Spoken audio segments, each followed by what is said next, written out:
വാഷ്റൂമിൽ നിന്ന് വ്ലോഗ് തുടങ്ങുന്നതെന്നൊക്കെയല്ലേ ആലോചിക്കുന്നത്. ഞാനും അത് ആലോചിക്കുന്നത്. ഞാൻ മുടിക്ക് സെറ്റാക്കിയിട്ട് വാഷ്റൂമിലെ ലൈറ്റിൽ നോക്കുമ്പോൾ കറക്റ്റായിട്ട് കാണാൻ പറ്റും. അപ്പോൾ ഞാൻ രാവിലെ കുളിച്ച് മുടിക്ക് ഉണക്കി സെറ്റാക്കിയിട്ട് ഞാൻ വാഷ്റൂമിൽ മിറർ നോക്കാൻ വന്നേ. അപ്പോൾ ജസ്റ്റ് ഇവിടെ നിന്ന് തന്നെ വ്ലോഗ് സ്റ്റാർട്ട് ചെയ്യാം. അപ്പോൾ ഇന്ന് ഞാൻ എൻ്റെ സൺഡേയിലെ കുറച്ച് പരിപാടീസൊക്കെ കാണിച്ചാൽ ഇന്നലെ ഞാൻ വ്ളോഗ് എടുത്തിട്ടുണ്ടായിരുന്നു. ഇന്ന് വ്ളോഗ് എടുത്ത് ഇന്ന് ഞാൻ കണ്ടിന്യൂസ് ആയിട്ട് വീഡിയോസ് ഇടാൻ വേണ്ടി ഞാൻ ട്രൈ ചെയ്യാം. കാരണം എനിക്ക് ഒരിക്കലും ഉറപ്പ് പറയാൻ പറ്റുന്നില്ല എൻ്റെ സ്വഭാവം വെച്ചിട്ട്. മടിയുടെ അങ്ങേയറ്റത്താണ്. പക്ഷേ ആൾക്കാരൊക്കെ എന്നോട് ചോദിക്കാറുണ്ട്, ജോലിയൊക്കെ കഴിഞ്ഞിട്ട് ഈ വീഡിയോസൊക്കെ എഡിറ്റ് ചെയ്യാനും എടുക്കാനും ഒക്കെ എങ്ങനെ ടൈം കിട്ടുന്നത്, ഭയങ്കര എല്ലാ കാര്യങ്ങളും നന്നായിട്ട് മാനേജ് ചെയ്യുന്നല്ലോ എന്നൊക്കെ. പക്ഷേ അതിൽ കൂടുതൽ ഞാനൊരു മടിച്ചിയാണ്. എന്താണെങ്കിലും ഞാൻ ഇന്നത്തെ കൈ ഞാൻ പറഞ്ഞില്ല 2 ദിവസം മുന്നേ വീണെന്ന്, ഇങ്ങനെ കുറച്ച് നേരം പിടിക്കുമ്പോഴത്തേക്ക് ഭയങ്കര വേദനയുണ്ട് ഫോൺ. അപ്പം ഞാൻ ഇന്നത്തെ എൻ്റെ വ്ളോഗ്സൊക്കെ വീഡിയോസ് എൻ്റെ സൺഡേയിലെ പരിപാടിയൊക്കെ കാണിച്ചു തരാം. അപ്പോൾ ഇന്നത്തെ ദിവസം മുന്നേ ഞാൻ പറഞ്ഞ പോലെ രാവിലെ എണീറ്റ് ഞാൻ കുളിച്ച് റെഡി ആയിട്ടുണ്ടായിരുന്നു. എല്ലാ സൺഡേസും അങ്ങനൊന്നും അല്ല, ഞാൻ കുക്കൊക്കെ ചെയ്ത് കഴിഞ്ഞിട്ട് പതുക്കെയാണ് കുളിക്കുകയൊക്കെ ചെയ്യാറ്. പക്ഷേ ഇന്ന് എനിക്ക് രാവിലെ എണീറ്റപ്പോൾ തന്നെ പോയി കുളിച്ച് എന്നെ ഒന്ന് സെറ്റാക്കാൻ വേണ്ടിയിട്ട് തോന്നി. അപ്പോൾ ഞാൻ അതൊക്കെ ചെയ്തിട്ടുണ്ടായിരുന്നു. അതിനുശേഷമാണ് ഞാൻ കുക്കിങ്ങിലേക്ക് കിടന്നത്. ഇന്ന് ബ്രേക്ക്ഫാസ്റ്റോ അങ്ങനത്തെ ഒന്നും ഇല്ലായിരുന്നു. രാവിലെ എനിക്ക് ചായ കുടിക്കാനുള്ള ഒരു ഭയങ്കര ടെംപ്റ്റേഷൻ വന്നിട്ടുണ്ടായിരുന്നു. അതായത് ഈ സാറ്റർഡേ സൺഡേ ഒക്കെ റൂമിലുള്ള ദിവസം മാത്രമേ ഇങ്ങനെ ചായയൊക്കെ ഉണ്ടാക്കി കുടിക്കാറുള്ളൂ. അല്ലാത്ത ദിവസങ്ങളിൽ ഓഫീസിൽ പോയി കഴിഞ്ഞാൽ അവിടെ നിന്ന് ചിലപ്പം കുടിച്ചു അങ്ങനെയാണ്. അത് എല്ലാ ദിവസമൊന്നും അങ്ങനെ ഇല്ല. ചില ദിവസങ്ങളിൽ ചായ കുടിക്കാറുണ്ട്, ചില ദിവസങ്ങളിൽ കുടിക്കാറില്ല. അപ്പം സൺഡേ സാറ്റർഡേ ഞാൻ വീട്ടിലുള്ള ദിവസം എല്ലാ ദിവസവും ഞാൻ ചായ ഉണ്ടാക്കി കുടിക്കും. കാരണം രാവിലെ വീട്ടിൽ ഇങ്ങനെ ഇരുന്നിട്ട് ആ ചായയൊക്കെ കുടിച്ചിരിക്കുമ്പോൾ കിട്ടുന്നൊരു സുഖം അത് ഭയങ്കര വേറെ തന്നെ ഫീലാണ്. അപ്പോൾ അതുകൊണ്ട് ഞാൻ റൂമിലുള്ള ദിവസമാണെങ്കിൽ ഞാൻ എല്ലാ സാറ്റർഡേയും സൺഡേയും ഞാൻ ചായ ഉണ്ടാക്കി കുടിക്കും. അത് കഴിഞ്ഞ ശേഷം ഞാൻ കുറേ സമയം അങ്ങനെ ഇരിക്കും, കുറച്ച് ബുക്സൊക്കെ നോക്കും. ബുക്സ് ഞാനിപ്പോൾ കുറച്ചായിട്ട് വായിക്കുന്നത് സ്റ്റോപ്പ് ചെയ്തേക്കുവാണ്. കാരണം ഇടയ്ക്ക് ഞാൻ നല്ലപോലെ വായിക്കുന്നുണ്ടായിരുന്നു. പക്ഷേ ഇപ്പോൾ കുറച്ച് നാളുകളായിട്ട് വീണ്ടും ആ ഒരു വായനാശീലം അങ്ങ് കുറഞ്ഞു. പക്ഷേ ഇപ്പം ഞാൻ വീണ്ടും പതുക്കെ ചെറുതായിട്ട് വായിച്ചു തുടങ്ങി സെറ്റാക്കി എടുത്തുകൊണ്ടിരിക്കുവാണ്. അപ്പം ഞാനിന്ന് ഉണ്ടാക്കാൻ വിചാരിക്കുന്നത് എന്താണെന്ന് വെച്ചാൽ, ഞാൻ മറ്റേ ബോബി വീൽസിൻ്റെ ബീഫ് മേടിച്ചിട്ടുണ്ടായിരുന്നു. അപ്പം ഞാൻ ബീഫും പിന്നെ എന്തുണ്ടാക്കുന്നത്, ബീഫ് എന്തായാലും ഉണ്ടാക്കുന്നുണ്ട്. ബീഫ് ഞാനൊരു റോസ്റ്റ് പോലെ ലൈക്ക് അങ്ങനെ എന്തെങ്കിലും ഉണ്ടാക്കാം. പിന്നെ ഞാൻ ഉണ്ടാക്കാമെന്ന് വിചാരിക്കുന്നത് എന്താ, ഗീ റൈസ് വല്ല ഉണ്ടാക്കാം, റൈസ് എന്തെങ്കിലും ഉണ്ടാക്കാം. അതാണ് ഇന്ന് ഞാൻ വിചാരിക്കുന്നത്. ആ ചെടി ഞാൻ വെള്ളം അത് അകത്തിരുന്നപ്പോഴത്തേക്ക് വെയിൽ കൊണ്ടിട്ട് ഭയങ്കര കരിഞ്ഞു പോയി. അപ്പോൾ ഞാൻ വെള്ളം ഒഴിച്ചിട്ട് കുറച്ച് അകത്ത് കൊണ്ടുവന്ന് വെച്ചതാണ്. എന്നിട്ട് ഇനി എടുത്ത് റൂമിൽ കൊണ്ടുവെക്കണം. അപ്പം അതൊക്കെയാണ് ഇന്നത്തെ പരിപാടി. ഇപ്പോൾ വാഷിംഗ് മെഷീനിൽ തുണി കിടക്കുന്നത് അതുകൊണ്ട് സൗണ്ട് ഉണ്ടാവും. ബീഫ് ഞാനെടുത്ത് ഓൾറെഡി വെള്ളത്തിലിട്ട് വെച്ചിട്ടുണ്ട്. അപ്പം അതൊക്കെ ഇനി സെറ്റാക്കും. ബീഫ് ഓൾറെഡി മെൽറ്റ് ആവാൻ വേണ്ടി ഇട്ട് വെച്ചു രാവിലെ തന്നെ. അപ്പം ഞാൻ ബാക്കി കാര്യങ്ങൾ കാണിച്ചു തരാം. ഇതാണ് ഞാൻ മുന്നേ പറഞ്ഞ ബോബി വീലിൻ്റെ ബീഫ്. ഇത് എനിക്ക് കഴിച്ചിട്ട് ഞാനിപ്പോൾ ഇത് കുറച്ച് നാളുകളായിട്ട് എനിക്കൊന്ന് 2-3 months ആയിട്ട് ഞാൻ ഈ ബീഫ് ഓൾട്ടർനേറ്റീവ്ലി ഒക്കെ മേടിക്കാറുണ്ട്. നല്ല ടേസ്റ്റാണ്. നല്ല പോലെ ഉണ്ടാക്കി കഴിഞ്ഞാൽ നല്ല മസാലയൊക്കെ ഇട്ട് നല്ല സെറ്റായിട്ട് ഉണ്ടാക്കി കഴിഞ്ഞാൽ ഭയങ്കര ടേസ്റ്റാണ്. നമ്മൾ അല്ലാതെ മേടിക്കുന്ന ബീഫിനെക്കാട്ടി സൂപ്പറാണിത്. ഇത് ലുലുവിലാണ് അവൈലബിൾ. ലുലുവിൻ്റെ എന്തോ ബ്രാൻഡാണിത്. അപ്പം ഇതെല്ലാ ലുലുവിലും എല്ലാ സ്ഥലത്തും ഉണ്ടാവാൻ ചാൻസ് ഉണ്ട്. നിങ്ങൾ ആരെങ്കിലുമൊക്കെ വേണമെങ്കിൽ മേടിച്ച് ട്രൈ ചെയ്ത് നോക്കിയിട്ട് പറ. അത് ശരിക്കും നല്ലതുണ്ട്. നന്നായിട്ട് കുക്ക് ചെയ്ത് നല്ല സെറ്റ് സാധനം. അപ്പോൾ ഇന്നത്തെ എൻ്റെ സ്പെഷ്യൽ ഗീ റൈസാണ്. ഞാൻ ഗീ റൈസ് ഉണ്ടാക്കാൻ ഭയങ്കര എക്സ്പേർട്ടാണ്. ആദ്യമൊന്നും അല്ലായിരുന്നു. ആദ്യം ഞാൻ ഉണ്ടാക്കുമ്പോൾ റൈസിൻ്റെ വേവ് ഒരിക്കലും കറക്റ്റ് ആവാറില്ലായിരുന്നു. പക്ഷേ ഇപ്പം എനിക്കറിയാം അത് കറക്റ്റായിട്ട് ഇവിടെ സ്റ്റോപ്പ് ചെയ്യണം, കുക്കറിൻ്റെ വിസിൽ അങ്ങനത്തെ കാര്യങ്ങൾ. അപ്പോൾ ഞാൻ ഗീ റൈസ് ഉണ്ടാക്കാൻ വേണ്ടിയിട്ട് എല്ലാം സെറ്റ് ചെയ്ത്, പിന്നെ എനിക്ക് കിച്ചണിൽ ഇങ്ങനെ കുറച്ച് ടൈം എടുത്ത് കുക്ക് ചെയ്തുകൊണ്ടിരിക്കുകയാണെങ്കിൽ എനിക്ക് എപ്പോഴും വിശക്കുക. അപ്പം ഞാൻ അവിടെ ഇരിക്കുന്ന എന്തെങ്കിലുമൊക്കെ എടുത്ത് തിന്ന്. ഇതിപ്പോൾ ഞാൻ അവിടെ ഇരുന്ന് പ്ലം ഒക്കെ എടുത്ത് കഴിക്കുകയാണ്. പിന്നെ ഞാൻ എന്തോ വീഡിയോ കാണും. ഞാൻ യൂഷ്വലി കാണാറുള്ളത് 2-3 വ്ളോഗേഴ്സൊക്കെ ഞാൻ ഫോളോ ചെയ്യുന്നുണ്ട്. അപ്പോൾ ഞാൻ കുറേ ആൾക്കാരുടെയൊക്കെ കുറച്ചൊക്കെ വീഡിയോസൊക്കെ വ്ളോഗ്സൊക്കെ കാണാറുണ്ട്. കണ്ടൻറ്റ് നല്ലതാണെന്നുണ്ടെങ്കിൽ ഞാൻ കാണും. എൻ്റെ കണ്ടൻറ്റ് കൊള്ളത്തില്ല. ഞാൻ ആരുടെയെങ്കിലൊക്കെ നല്ല കണ്ടൻറ്റ് കാണാറുണ്ട്.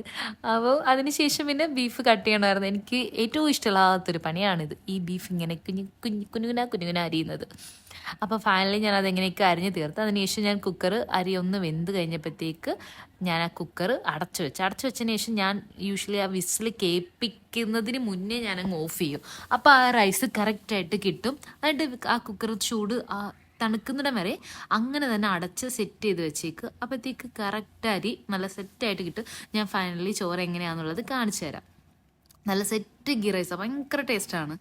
നിങ്ങൾ ആരെങ്കിലും ഉണ്ടെങ്കിൽ അങ്ങനെ ട്രൈ ചെയ്ത് നോക്കിക്കോളൂ. പിന്നെ ബീഫ് ഞാൻ മസാലയെല്ലാം ഇട്ട് വേറൊരു കുക്കറിനകത്താക്കിയിട്ട് ഞാൻ കുറച്ച് വെള്ളം ഒഴിക്കും. കാരണം എനിക്ക് ഭയങ്കര ടെൻഷനാണ്, ഇനി ഇത് കരിഞ്ഞു പോയാലോ അടുക്കി പിടിച്ചാലോ എന്ന്. അപ്പോൾ ഞാൻ എപ്പോഴും ബീഫ് വേവിക്കുമ്പോൾ ഒരു കുറച്ച് വെള്ളം ഒഴിച്ചിട്ടാണ് വെക്കാറ്.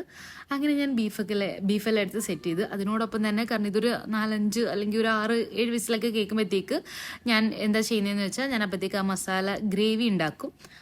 അത് രണ്ടും കൂടെ മിക്സ് ചെയ്യാറാണ്. അപ്പം ഞാൻ ഉള്ളി അങ്ങനത്തെ സാധനങ്ങളെല്ലാം ഇട്ടിട്ട് വഴറ്റി അതിനകത്ത് മസാലാസ്, യൂഷ്വലി നിങ്ങൾ ബീഫിന് എന്ത് മസാല ഇടുന്നോ അതൊക്കെ നിൽക്കിട, ഞാൻ എൻ്റേതായിട്ടുള്ള എല്ലാ മസാല എല്ലാം ഇടും. അതിനുശേഷം അതെല്ലാം വഴറ്റി ലാസ്റ്റാണ് ഞാൻ തക്കാളി ചേർക്കുന്നത്. തക്കാളി എല്ലാം ചേർത്തതെന്നില്ല ഒന്ന് സെറ്റായി വരുമ്പോഴത്തേക്ക് ബീഫ് വേകുമ്പോൾ അതുമായിട്ട് മിക്സ് ചെയ്യാറാണ് അപ്പോൾ അത്. പിന്നെ അതിൻ്റെ ഇടയ്ക്ക് ഗീ റൈസ് ആകുമ്പോൾ അച്ചാറും സാലഡും മാൻഡേറ്ററി ആണ് എനിക്ക്. അപ്പം ഞാൻ സാലഡൊക്കെ ഉണ്ടാക്കിയിട്ടുണ്ടായിരുന്നു. സാലഡൊക്കെ ഉണ്ടാക്കി എല്ലാം സെറ്റായപ്പോഴത്തേക്ക് ബീഫ് കുക്കറിൽ വിസിലെല്ലാം കേട്ട് നല്ല വെന്തിട്ടുണ്ടായിരുന്നു. ഈ ബീഫ് നല്ല ടേസ്റ്റാണ്. നിങ്ങൾ ഇതുവരെ ട്രൈ ചെയ്യാത്തവരാണെങ്കിൽ ഡെഫിനറ്റ്ലി ട്രൈ ചെയ്ത് നോക്കിക്കോ. സൂപ്പറാണ്, നല്ല ബീഫാണ്. എനിക്ക് അത് ഈ ഫ്രോസൺ ആകുമ്പോൾ എന്തായിരിക്കും ടേസ്റ്റ് എന്നൊക്കെയുള്ള കൺഫ്യൂഷൻ ഉണ്ടായിരുന്നു. അപ്പോൾ ഞാൻ ആ ബീഫും ഗ്രേവിയും ഞാൻ ഉണ്ടാക്കിയ ഗ്രേവിക്ക് അത് മിക്സ് ചെയ്തപ്പോഴത്തേക്ക് എനിക്ക് കുറച്ചും കൂടെ മസാല വേണമെന്ന് തോന്നി. അപ്പോൾ ഞാൻ കുറച്ച് ഗരം മസാലയും കുരുമുളകും കുറച്ച് ഉപ്പുമൊക്കെ വേണമെന്ന് തോന്നി. അപ്പോൾ അങ്ങനെ എന്തെങ്കിലും ഉണ്ടെങ്കിൽ നിങ്ങൾക്ക് ഇങ്ങനെ മിക്സ് ആക്കുന്ന സ്റ്റേജിൽ എന്തൊക്കെയാണോ ആവശ്യമുള്ളത് അതൊക്കെ ഇടുക. അതൊക്കെ ഇട്ടതിന് ശേഷം ഞാൻ നല്ല ഒന്ന് പറ്റിച്ച വെള്ളമെല്ലാം ഒന്ന് പറ്റിച്ചെടുക്കാൻ വേണ്ടിയിട്ടുള്ള അങ്ങനെ നല്ല ഫ്ലെയിമിൽ ഞാൻ വെച്ചേക്കുവാണ്. അപ്പോൾ അതൊക്കെ ഓൾമോസ്റ്റ് കുറച്ച് സമയം എടുത്തപ്പോഴത്തേക്ക് അതെല്ലാം പറ്റി. അതിൻ്റെ ഇടയ്ക്ക് ഞാൻ പപ്പടം ഉണ്ടാക്കി എടുത്തിട്ടുണ്ടായിരുന്നു. പിന്നെ ഇതിന് ശേഷം ഞാൻ പോയി നേരെ കുളിച്ചില്ല, ഞാൻ രാവിലെ കുളിച്ചായിരുന്നല്ലോ. അതിനുശേഷം ഞാൻ നേരെ ഫുഡ് കഴിക്കാൻ വേണ്ടി വന്നു. ഇതാണ് ഉണ്ടാക്കിയ ഫുഡൊക്കെ. ഞാൻ പ്ലേറ്റിലൊക്കെ നല്ല സൂപ്പറായിട്ടൊക്കെ എടുത്ത് സെറ്റ് ചെയ്തിട്ടാണ് ഞാൻ സാറ്റർഡേ സൺഡേ ഒക്കെ ഫുഡ് കഴിക്കാറ്.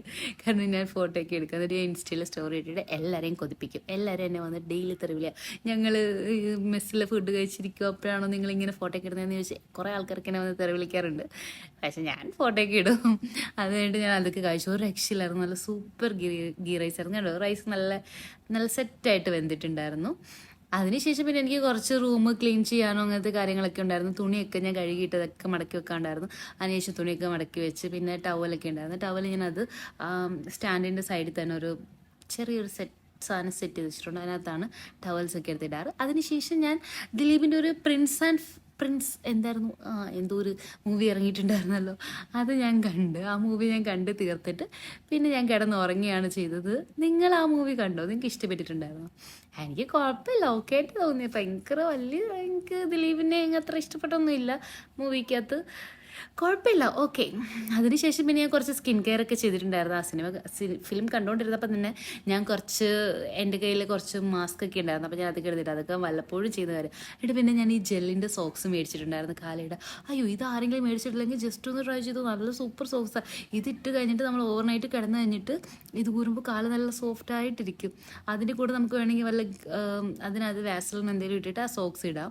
അതിനുശേഷം ഈവനിങ് ആയപ്പോഴത്തേക്ക് എനിക്ക് തടി വെക്കുന്നുള്ള എൻ്റെ തോന്നലിൽ ഞാൻ കുറച്ച് നേരം എക്സസൈസൊക്കെ ചെയ്ത് അതൊക്കെ കഴിഞ്ഞതിന് ശേഷം പിന്നെ രാത്രിയായി, കിടന്നുറങ്ങാനുള്ള സമയമായി. കുറേ നേരം റെസ്റ്റൊക്കെ ചെയ്തതിന് ശേഷമാണ് ഞാൻ കിച്ചണിലേക്ക് കയറിയത്. പിന്നെ കുറച്ച് സാലഡ് ഉണ്ടാക്കി അന്നേരം കഴിക്കാനും രാത്രിയിലത്തേക്ക് കഴിക്കാനും പിന്നെ ഓഫീസിൽ കൊണ്ടുപോകാനുള്ള ഗീ റൈസും ബീഫും എടുത്ത് വെച്ച് സാലഡും എടുത്ത് വെച്ചു. ഓഫീസിലേക്കുള്ള എല്ലാം പാക്ക് ചെയ്തെല്ലാം സെറ്റ് ചെയ്ത് വെച്ചു. അതെല്ലാം സെറ്റ് ചെയ്ത് വെച്ചതിന് ശേഷം പിന്നെ ഞാൻ ഡിന്നർ, എൻ്റെ കയ്യിൽ ഓൾറെഡി ദോശമാവ് ഇരിപ്പുണ്ടായിരുന്നു. അപ്പോൾ ഞാൻ വിചാരിച്ചൊരു ദോശ ഉണ്ടാക്കാമെന്ന്. ഇപ്പം ഞാനൊരു ദോശ അഡിക്റ്റ്. ഞാനിപ്പം ദോശ ഉണ്ടാക്കാൻ വേണ്ടി എക്സ്പേർട്ട് ആയിട്ടുണ്ട്. മറ്റേത് എനിക്കിങ്ങനെ സെറ്റായിട്ടൊന്നും ദോശ ഉണ്ടാക്കാൻ അറിയത്തില്ലായിരുന്നു. ഇപ്പം ഞാൻ എങ്ങനെയാണെങ്കിലും ദോശ നല്ല വട്ടത്തിൽ ഞാൻ പരത്തിയെടുക്കും, നല്ല ക്രിസ്പി ദോശ ഉണ്ടാക്കും. അപ്പോൾ ഇപ്പം ഞാൻ കുറേ നാളുകളായിട്ട് ഏറ്റവും കൂടുതൽ ഉണ്ടാക്കുന്ന സാധനം ദോശയാണ്. അപ്പം ദോശയൊക്കെ ഉണ്ടാക്കി ഒരു മുട്ടയും പുഴുങ്ങി കുറച്ച് സാലഡും കുറച്ച് ബീഫുമായിട്ട് അതൊക്കെ കഴിച്ചു. അങ്ങനെ സൺഡേ അല്ലേ ഇന്ന്, സൺഡേ ഒക്കെ കഴിഞ്ഞു. ഇന്നത്തെ സൺഡേ തീർന്നു. ഇനി നാളെ ഓഫീസിൽ പോകണം. ഇതൊക്കെയായിരുന്നു എൻ്റെ സൺഡേയിലെ പരിപാടികൾ. അപ്പോൾ okay, bye bye, see U.